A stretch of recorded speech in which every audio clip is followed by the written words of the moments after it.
Hegde fertility అమ్మ అనే పిలుపుకు శ్రీకారం చుట్టండి. పొందండి ఉచిత మొదటి కన్సల్టేషన్, మొదటి స్కాన్. సంప్రదించండి 8880747474.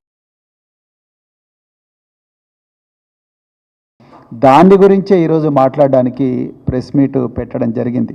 మిత్రులారా, చాలా బాధతోని చాలా ఆందోళనతో ఈరోజు భారత రాష్ట్ర సమితి ఈ ప్రెస్ మీటు పెడుతున్నాం. ప్రధానంగా కేసీఆర్ గారి హయాంలో గత 10 సంవత్సరాల వారి పాలనలో మహిళలకు పూర్తిగా రక్షణ ఉండేది. కేసీఆర్ గారి హయాంలో షీ టీమ్స్ పెట్టారు. వేలాది మంది మహిళలను పోలీసు కానిస్టేబుల్గా రిక్రూట్ చేశారు. మహిళలకు మొట్టమొదటిసారిగా 33% రిజర్వేషన్ పోలీసు రిక్రూట్మెంట్లో ఇచ్చారు. 11 లక్షల సీసీటీవీ కెమెరాలు ఈ తెలంగాణ రాష్ట్రంలో పెట్టారు. బహుశా దేశంలో తెలంగాణలో ఉన్నన్ని సీసీటీవీ కెమెరాలు దేశంలో మరెక్కడా ఉండవు. బహుశా లండన్లో ఉంటాయి, లేకపోతే వేరే పాశ్చాత్య దేశాల్లో ఉంటాయి, కానీ ఇండియాలో మాత్రం ఇన్ని లేవు. సో 11 లక్షల సీసీటీవీ కెమెరాలు వారు పెట్టారు. అదేవిధంగా షీ టీమ్స్ పెట్టారు, భరోసా సెంటర్లు పెట్టారు, సఖీ సెంటర్లు పెట్టారు. ఎన్నో మహిళల కోసం ఎన్నో రకరకాల కార్యక్రమాలు. ప్రత్యేకించి నేను రక్షణ గురించి మాట్లాడుతున్నాను. కేసీఆర్ కిట్ల గురించి కానీ, కళ్యాణ లక్ష్మి పథకాల గురించి కానీ, పావలా వడ్డీ రుణాల గురించి, వాటి గురించి ఇక్కడ నేను ప్రస్తావించడం లేదు. కానీ ప్రత్యేకించి మహిళల రక్షణ కోసం మాత్రం వారు చాలా అంటే చాలా కార్యక్రమాలు చేశారు. అందువల్ల మహిళలు సంపూర్ణంగా చాలా సురక్షితంగా మరి తిరిగారు. కానీ ఈరోజు నేను ఈ ప్రెస్ మీట్ బీఆర్ఎస్ పార్టీ నాయకులం అందరం ఎందుకు ఈ ప్రెస్ మీట్ ప్రత్యేకంగా పెట్టాల్సి వస్తుందంటే, గత వారం రోజుల్లోనే తెలంగాణ రాష్ట్రంలో 4 మహిళల మీద అత్యాచారాలు అయినాయి. ఇది చాలా ఆందోళన కలిగించే విషయం. మొట్టమొదట మనకు 22 మార్చి నాడు ఎంఎంటీఎస్లో ఒక మహిళ మీద మహాత్మా గాంధీ గారు అన్నారు, ఈ దేశానికి నిజంగా స్వాతంత్రం ఎప్పుడు వస్తుందంటే మహిళ అర్ధరాత్రి ఒంటరిగా పోగలిగినప్పుడే స్వాతంత్రం వస్తుందని ఆనాడు మహాత్మా గాంధీ గారు చెప్పారు.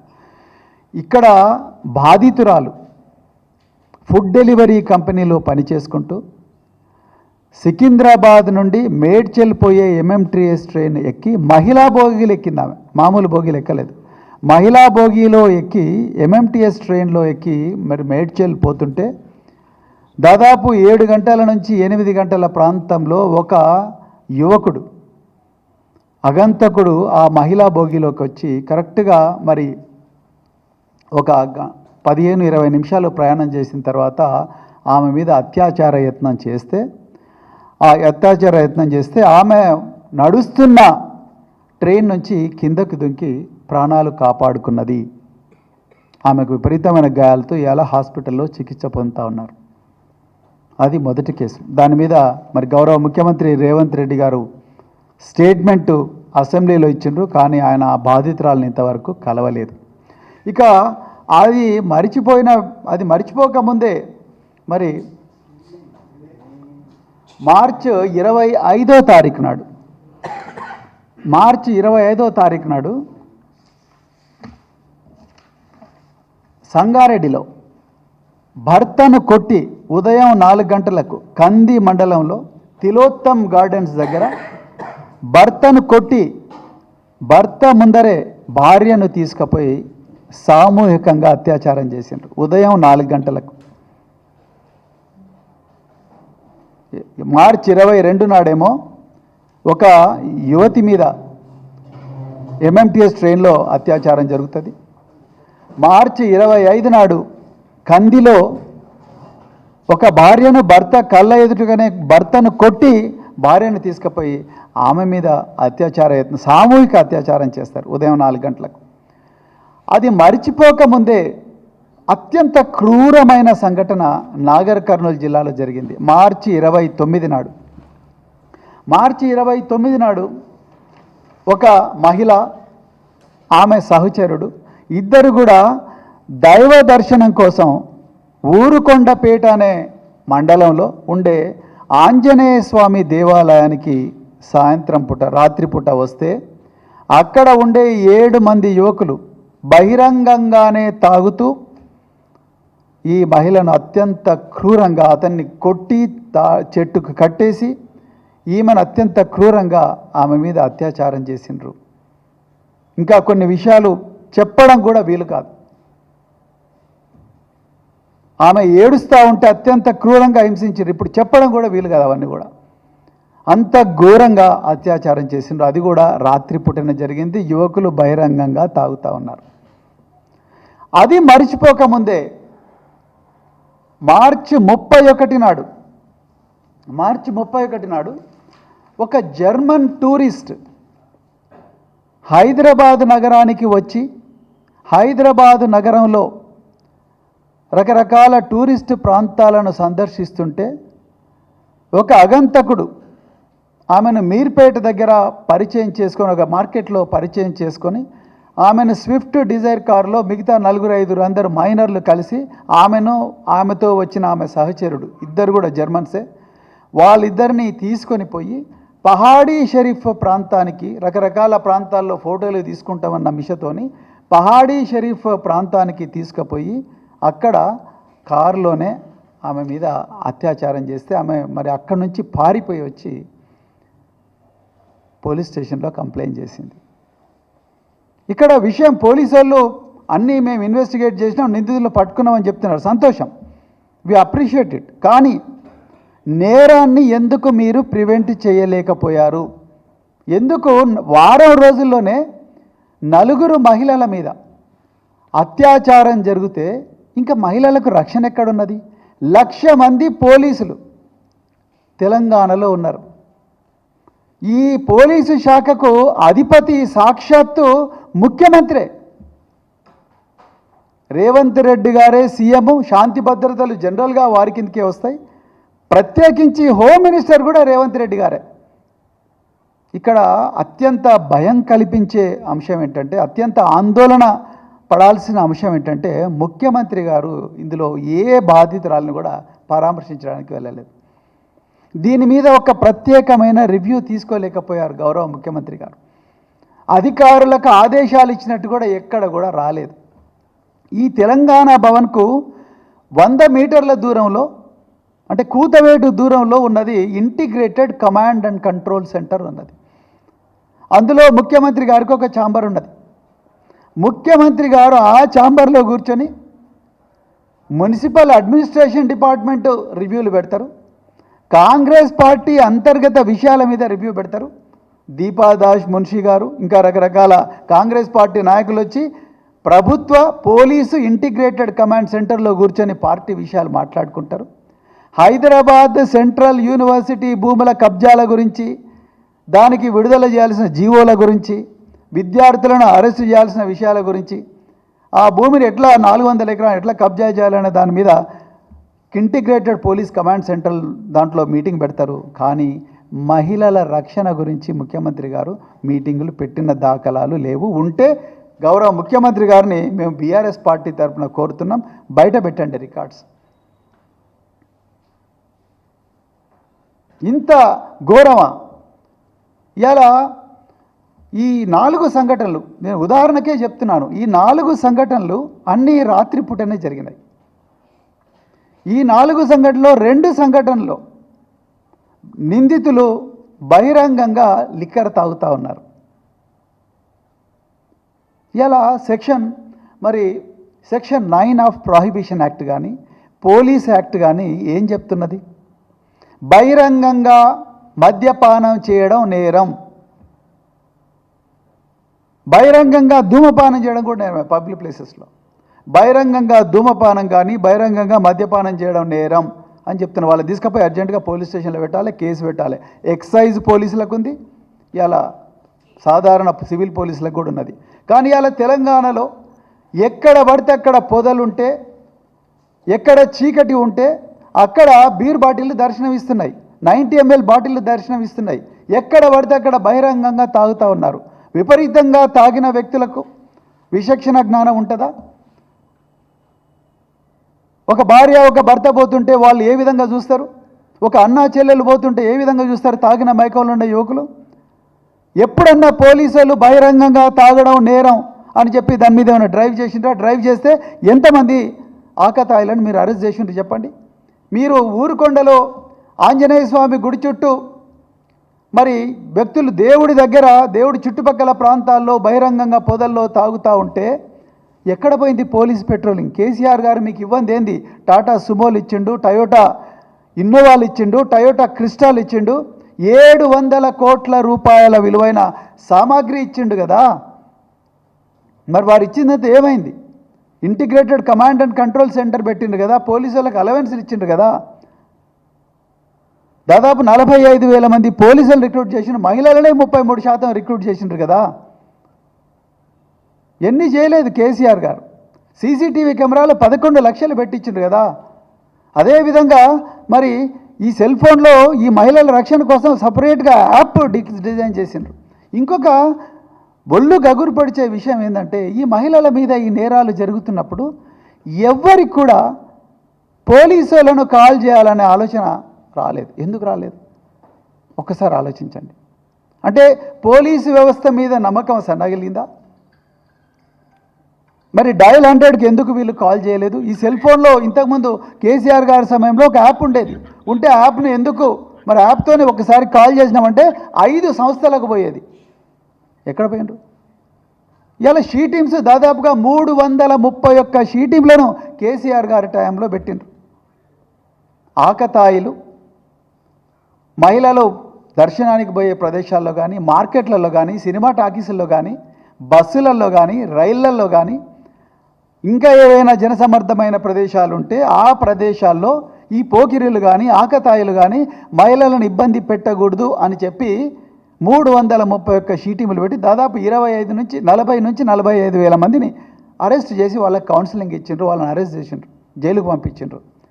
కానీ ఎంఎంటీఎస్లో వీళ్ళు ఎందుకు లేరు? ఇవాళ ఎంఎంటీఎస్లో ప్రత్యేకంగా పెట్రోలింగ్ కోసం హోంగార్డులను రిక్రూట్ చేసినాం కదా. హోంగార్డులను రిక్రూట్ చేసి వాళ్ళందరినీ మఫ్టీలో పెట్టాలి, యూనిఫామ్లో పెట్టాలి అన్న ఏదైతే ప్రొసీజర్ ఉందో ఆ ప్రొసీజర్ ఎందుకు ఫాలో కాలేదు? ఫాలో అంటే ఆ రోజు 22వ తారీఖు నాడు ఆ మహిళ మీద జరిగి ఉండేది కాదు కదా. దీని మీద ఎక్కడ కూడా రివ్యూ జరగడం లేదు.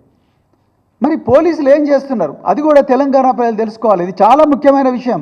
మన మహిళల రక్షణకు సంబంధించిన విషయం, మన బిడ్డలకు సంబంధించిన విషయం, కుటుంబాల రక్షణకు సంబంధించిన విషయం. మహిళలు ఏం చేస్తున్నారు? ఇప్పుడు పోలీసు వాళ్ళు ఏం చేస్తున్నారు? పోలీసు వాళ్ళు బీఆర్ఎస్ పార్టీ నాయకుల మీద కేసులు పెట్టడంలో బిజీగా ఉన్నారు. ఒకటే రోజు 16 కేసులు పెట్టిండ్రు, అక్రమ కేసులు. కాంగ్రెస్ ఈ రాష్ట్రానికి పట్టిన చీడ అంటే కేసు, రేవంత్ రెడ్డి డౌన్ అంటే కేసు, కేసీఆర్ జిందాబాద్ అంటే కేసు, కేటీఆర్ జిందాబాద్ అంటే కేసు, రైతులకు రుణమాఫీ రాలేదంటే కేసు, మహిళలకు పావలా వడ్డీ రుణాలు రాలేదంటే కేసు, మహిళలకు 2,500 రూపాయల డబ్బులు ఇస్తా అంటే ఎక్కడ పోయిందంటే కేసు, కళ్యాణ లక్ష్మిలో తులం బంగారం ఎక్కడ పోయిందంటే కేసు, స్కూటీలు ఇవ్వలేదంటే కేసు, ప్రతి దానికి కూడా కేసు. రైతులు కన్నీళ్లతో ఏడుస్తూ ఉంటే ఆ వీడియో తీసి పెడితే కేసు. ఇన్ని కేసులు పెట్టి ఇవాళ పొద్దున మేము తెలంగాణ వాళ్ళు ఎంటర్ కాగానే పోలీసులు ఉన్నారు, మఫ్టీ పోలీసులు. అసలు పోలీసులు చేయాల్సింది ఏంది? బస్టాండ్ల దగ్గర, జనసమర్థమైన ప్రదేశాల దగ్గర, రోడ్డు కూడళ్ళ దగ్గర, రకరకాల జాతరలు ఉంటే అక్కడ, నేరం జరిగే అవకాశం ఉన్న ప్రదేశాల దగ్గర మఫ్టీలోనో యూనిఫామ్లోనో వాళ్ళ వెహికల్స్ పెట్టుకొని రెడీగా ఉండాలి. పొద్దుటిపూట ఉండాలి, రాత్రిపూట ఉండాలి, 2-3 షిఫ్ట్లు పెట్టుకొని ఉండాలి. మరి ఎక్కడ పోయినరు? పోలీసు వాళ్ళందరూ తెలంగాణ చుట్టూ తిరుగుతూ ఉన్నారు.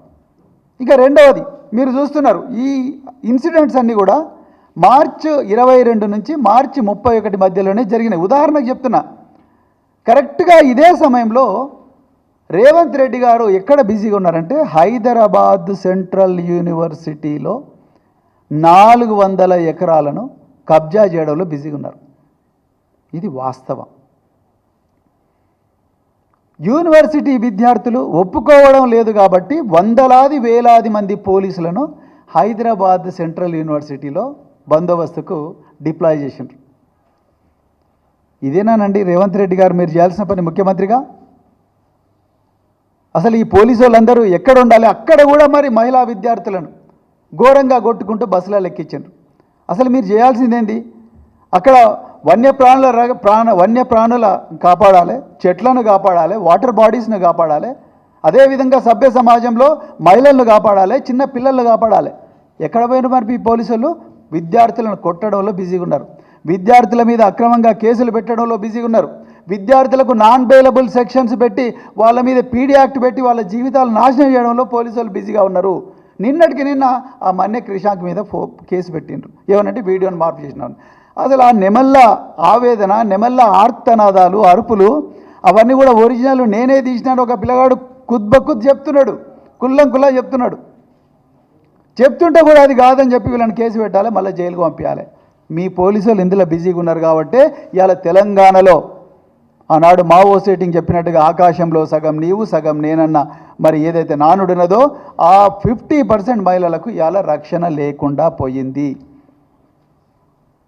గత సంవత్సరం సుల్తానాబాద్లో ఒక చిన్న 7 సంవత్సరాల అమ్మాయి మీద అత్యాచారం చేసి మర్డర్ చేసిండు ఒక వ్యక్తి రైస్ మిల్లులో. ఆనాడు సీతక్క గారు వచ్చి మేము అది చేస్తాం వెంటనే శిక్ష పడేటట్టు చూస్తామన్నారు. తెలంగాణ ప్రజలారా గుర్తించండి, ఇంతవరకు ఆ కేసులో శిక్ష పడలేదు. మరి ఎక్కడుంది? ఎంత ఘోరంగా అత్యాచారం చేసి చంపితే కూడా ఆ కేసులో ఇంతవరకు 1 year అయిపోయింది, 1 year కూడా శిక్ష పడలేదు. మరి ఎక్కడుంది పోలీసింగ్? అంటే మీరు కేవలం స్టేట్మెంట్లకి అసెంబ్లీలో స్టేట్మెంట్ ఇస్తే అయిపోయింది, అసెంబ్లీలో ఏమైనా మాట్లాడొచ్చా అయిపోయింది, దాని తర్వాత ఫాలో అప్ అనేది లేదు. అదే కేసీఆర్ గారి హయాంలో ఇదే శంషాబాద్ దగ్గర దిశ అనే ఒక మహిళ మీద అత్యాచారం మరియు హత్య జరిగితే అత్యంత కఠినమైన శిక్ష ఆనాడు మరి అమలు చేసిండ్రు. ఆ నిందితులు 4 పోలీసులతో జరిగిన ఎదురు కాల్పుల్లో వాళ్ళు చనిపోయినారు. తర్వాత దిశ చట్టం వచ్చింది. అదేవిధంగా ఎక్కడ కూడా మహిళల మీద అత్యాచారాలు జరిగినా ఎట్టి పరిస్థితి జరగకుండా చూసుకోవాలనేదే మరి ఆనాడు గౌరవ తెలంగాణ తొలి ముఖ్యమంత్రి కేసీఆర్ గారు చెప్పిండ్రు. మరి ఇవాళ మీరేం చెప్తున్నారు? ఒక కొండా సురేఖ గారు రాలేదు ఈ బాధితుల దగ్గరికి, సీతక్క గారు ఫోన్లో మాట్లాడిండ్రు కానీ వాళ్ళు పరామర్శించలేదు. అసలు వాళ్ళిద్దరు కాదు, గౌరవ ముఖ్యమంత్రి గారు రావాలి కదా, ఎందుకంటే మీరు ముఖ్యమంత్రి కాదు, మీరు హోమ్ మినిస్టర్ కూడా. మరి మీరు రావాలి కదా. మీరు ఢిల్లీ 40 సార్లు పోయినరన్నారు, 400 సార్లు కూడా పోతున్నారు. అయ్యా ఈ 4 మహిళలను కలవండి, 400 సార్లు తర్వాత ఈ 4 మహిళలను కలవాలి కదా. ఎందుకంటే your duty is to protect the lifes and properties of these hapless women. Revanth గారు, మీరు అక్కడ బంగ్లాలో పోలీసుల పహారాలో కూర్చొని స్టేట్మెంట్లు ఇస్తే కుదరదు, లేకపోతే ల్యాండ్ గ్రాబింగ్ జీవోలు ఇస్తే కుదరదు. వీళ్ళని కాపాడాలి. You are empowered and then you have the power and responsibility to save the lives of these women. Article 21 of the Constitution clearly says every human being has the right to live with dignity. సురక్షితంగా బతికే హక్కు తెలంగాణలో మహిళలందరికీ ఉన్నది, అందరికీ ఉన్నది. మరి ఎక్కడ మీరు ఆ రాజ్యాంగ హక్కును కాపాడుతున్నారు? అదేవిధంగా నేరెళ్ళ శారద గారు, మేడం మీరు రకరకాల కేసుల్లో మరి ఒక పార్టీ వాళ్ళైతేనేమో వెంటనే నోటీస్ ఇచ్చేసి తర్వాత ఇచ్చేసి ఏమంటారు రాఖీ కడితే మరి నోటీస్ ఇచ్చి ఒక ఆయనేమో ఒక ఎక్స్ఎమ్మెల్యే కలెక్టర్ గారిని అత్యంత ఘోరంగా, నేను ఇక్కడ మీడియా ముందు చెప్పలేను, అత్యంత ఘోరంగా మాట్లాడితే బెడ్రూమ్లో జరిగే వ్యవహారాల గురించి ఒక ఎక్స్ఎమ్మెల్యే మాట్లాడితే ఆయనను మేము అడిగినప్పటికి కూడా ఆయనను పిలవకుండా మరి ఉన్నారు మీరు. కానీ అలా 4 మహిళలు అత్యంత దయనీయమైన పరిస్థితుల్లో అత్యాచారానికి గురయ్యారు. కానీ ఉమెన్ కమిషన్ ఎక్కడ పోయిందని వాళ్ళు నేను అడుగుతా ఉన్నా. అంటే మీరు కేవలం కొంతమంది మీదనే నోటీసులు ఇస్తారా? మరి అందరికీ నోటీసులు ఇవ్వరా? మరి మీరు వీళ్ళకి కూడా నోటీసులు ఇవ్వాలిగా, సంబంధిత పోలీస్ అధికారులకు. What happened, why couldn't you prevent this offence అని చెప్పి మీరు ఇవ్వాలి కదా. శారద గారు ఎందుకు ఇవ్వలేదు? వీళ్ళెవరు పొలిటీషియన్స్ అయినా కూడా ఇవ్వాలి, ఎవరైనా కూడా ఇవ్వాలి. మహిళ ఈజ్ మహిళ, whether this party or that party. రేపు కాంగ్రెస్ పార్టీ అయినా బీజేపీ అయినా ఎవరైనా మహిళనే. Victim is a victim, they don't have any political affiliation. కానీ మీరు ఎందుకు ఉమెన్ కమిషన్ ఇవాళ సైలెంట్గా ఉన్నది? ఎందుకు ముఖ్యమంత్రి సైలెంట్గా ఉన్నారు? అదేవిధంగా మరి ఈ ఫాస్ట్ ట్రాక్ కోర్టులు, మహిళల మీద ఇన్ని నేరాలు జరుగుతూ ఉన్నాయి, ఫాస్ట్ ట్రాక్ కోర్టులు ఎందుకు పెట్టలేదు? మరి ఎవరెవరు మీరు రాగ మేఘాల మీద జీవోలు తీస్తున్నారు కదా, శ్రీధర్ బాబు గారు, పొంగులేటి శ్రీనివాసరెడ్డి గారు, అదేవిధంగా మరి రేవంత్ రెడ్డి గారు, బల్లు పట్టి విక్రమార్క గారు, మీరు ఆగ మేఘాల మీద జీవోలు చేసి భూమి మాదే అని చెప్పి కోట్ల రూపాయలు ఖర్చు పెట్టి మీరు ఈ భూములను కబ్జా చేయడానికి చూస్తున్నారు కదా, ప్రభుత్వ డబ్బును ఖర్చు పెట్టి, ప్రజల డబ్బును ఖర్చు పెట్టి, మా అందరి మీద ఫేక్ కేసులు పెట్టి సుప్రీంకోర్టు లాయర్లకు కోట్ల రూపాయలు చెల్లించి వాళ్ళందరినీ తీసుకొచ్చి హైకోర్టులో డిప్లాయ్ చేసి ఎట్లనే చేసి కేసును మేము గెలవాలని చూస్తున్నారు కదా. అయా మీకు చేతులు జోడించి నమస్కరించి చెప్తున్నాం, వేడుకుంటున్నాం తెలంగాణ ప్రజల తరపు నుంచి. ఆ డబ్బులేదో ఈ మహిళల మీద జరుగుతున్న అత్యాచారాలను పరిశోధించడం కోసం, ఆ నేరస్తుల మీద శిక్ష పడ్డట్టుగా ఆ డబ్బులు ఈ ఫాస్ట్ ట్రాక్ కోర్టు మీద ఖర్చు పెట్టండి కదా. ఒక్క ఫాస్ట్ ట్రాక్ కోర్టు కూడా మహిళల మీద జరిగే అత్యాచారాలకు పరిశోధించడానికి లేదు. మరి క్రిమినల్స్కి ఎట్లా భయం ఉంటుంది? ఏ విధంగా భయం ఉంటుంది? మీ దగ్గర ఇన్ని డబ్బులు ఉన్నాయి కదా, ఆ డబ్బులు మరి ఎందుకు ఫాస్ట్ ట్రాక్ కోర్టుల మీద పెడతలేరు? ఎందుకు దీనిలో పోలీసుల సంఖ్య పెంచుతలేరు? మఫ్టీ పోలీసులను ఎందుకు పెంచుతలేరు? వాళ్ళ కోసం డబ్బులు పెట్టవచ్చు కదా. అక్కడ మీకు డబ్బులు వస్తలేవు. కేవలం బీఆర్ఎస్ నాయకుల మీద అక్రమ కేసులు పెట్టి వాటిని ఎట్లనే చేసి వీళ్ళందరినీ జైలుకు పంపించాలనే దాని మీద మీరున్నారు. క్రిమినల్స్ని జైలుకు పంపించాల్సింది పోయి మీరు ఇలా మరి రాజకీయ నాయకులను జైలుకు పంపించాలి. మీ అక్రమాలను, మీ కబ్జాలను అడ్డుకునే ప్రయత్నం చేసిన విద్యార్థులను కానీ, మహిళలను కానీ, రైతులను కానీ, రాజకీయ నాయకులను అందరినీ కూడా జైలుకు పంపించే ప్రయత్నం, ఆ కుట్ర మీరు చేస్తున్నారు. కాబట్టి అలా తెలంగాణలో మరి ఇంత ఘోరమైన మరి అట్రాసిటీస్ విమెన్ మీద జరుగుతున్నాయి. మరి ఇప్పటికైనా నేను తెలంగాణ ప్రజలను మళ్ళొక్కసారి చేతులు జోడించి కోరుకుంటున్నా, మనకు జరిగిన అన్యాయం, మనం ఘోరంగా మోసపోయినాం.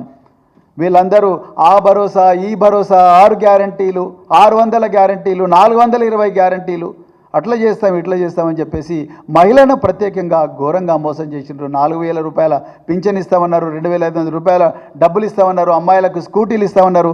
ఇప్పుడు మళ్ళా సౌరశక్తితో నడిపే ట్రాక్టర్లో లేకపోతే పెట్రోల్ పంపులో మేము అది చేస్తాం ఇది చేస్తాం అని చెప్పి రోజు మేము మహిళలకు ఇది చేసినామని చెప్పేసి 2-3 ప్రోగ్రాంలు ఏవో పెట్టిండ్రు రేవంత్ రెడ్డి గారు. మీకు మళ్ళీ చేతులు జోడించి చెప్తున్నాం, మాకు మీరు ఇవన్నీ చేయకపోయినా మంచిదే, కానీ దయచేసి మా మహిళలకు, మా బిడ్డలకు రక్షణ కల్పించండి.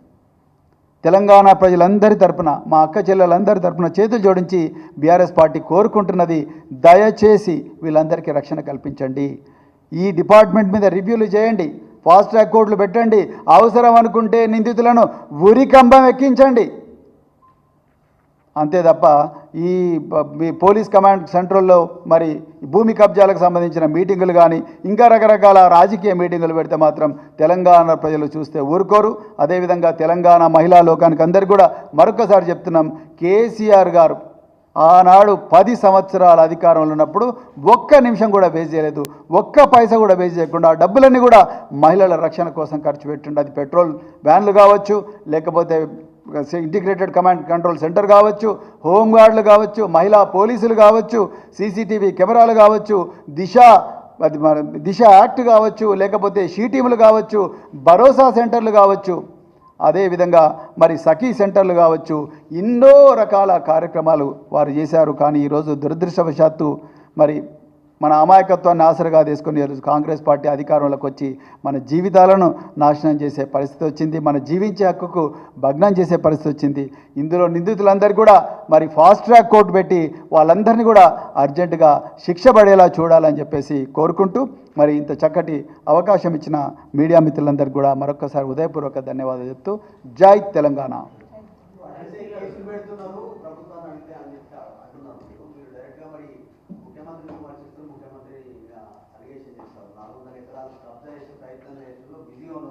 అవును, కానీ ఏం కాదు, మేము త్యాగాల పునాదుల మీద నిర్మించబడ్డదే భారత రాష్ట్ర సమితి. మేము ఈ కేసులకు భయపడటం కాదు, ఈ కేసులకు నిజంగా భయపడి ఉంటే తెలంగాణ వచ్చేది కాదు. ఈ కేసులు కాదు, తెలంగాణలో ఉండే జైళ్ళ కెపాసిటీ 7,000, తెలంగాణలో ఉండే ప్రజల సంఖ్య, జనాభా సంఖ్య దాదాపుగా 3,90,00,000. రేవంత్ రెడ్డి గారికి వదిలేసిన లెక్కలు వస్తాయని నేను అనుకుంటున్నా. 7,000 కెపాసిటీ జైళ్ళల్లో ఉన్నది, 3,90,00,000 మంది జనాభా ఉన్నారు. వాళ్ళందరూ కూడా బాధలో ఉన్నారు. వాళ్ళందరి గొంతుకగా బీఆర్ఎస్ పార్టీ ఉన్నది. మీరు వేల మందిని, లక్షల మందిని మా మీద కేసులు పెట్టినా, మమ్మల్ని టార్చర్ చేసినా, మమ్ములను ఉరికంబం ఎక్కించినా ఏం చేసినా కూడా మేము తెలంగాణ ప్రజల పక్షంలోనే ఉంటాం. ఈ కేసులకు భయపడే పార్టీ కాదు, కేసులకు భయపడే సంస్కృతి లేదు. రాజ్యాంగబద్ధంగా నడుచుకుంటాం, ప్రజల గొంతుకగా ఉంటాం, మాట తప్పం, మడమ తిప్పం. బరాబర్. రైచల్ సమీపంలో ఒక మహిళను హోటల్లో పనిచేస్తున్న మహిళను దారుణంగా కొట్టారు యువకులు. అంటే భోజనం టైంకి తీసుకురాలేదని, మీ దృష్టికి రాలేదని మహిళల గురించి మాట్లాడుతున్నారు. పోలీసులు కంప్లైంట్ చేసి వీడియో కూడా రిలీజ్ అయింది. ఆమె తల కూడా పగిలింది, రాడ్లతో కొట్టారు. అది నేను చూడలేదు. నేను ఓన్లీ అత్యాచారాల మీద దట్ ఈజ్ ఆల్సో దాన్ని కూడా మేము ఖండిస్తున్నాం. నేను ఒక్కటే చెప్తున్నా బ్రదర్, మహిళల మీద, వృద్ధుల మీద, చిన్నపిల్లల మీద జరిగే అత్యాచారాలు ఏ సివిలైజ్డ్ సొసైటీ అయినా కూడా ఖండించాలి. సివిలైజ్డ్ సొసైటీ, నాగరికత ఉన్న ఏ సొసైటీ అయినా కూడా ఖండించాలి.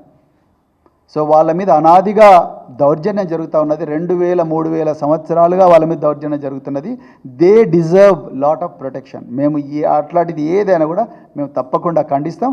దాని మీద కూడా మేము ఖండిస్తాం. దాని మీద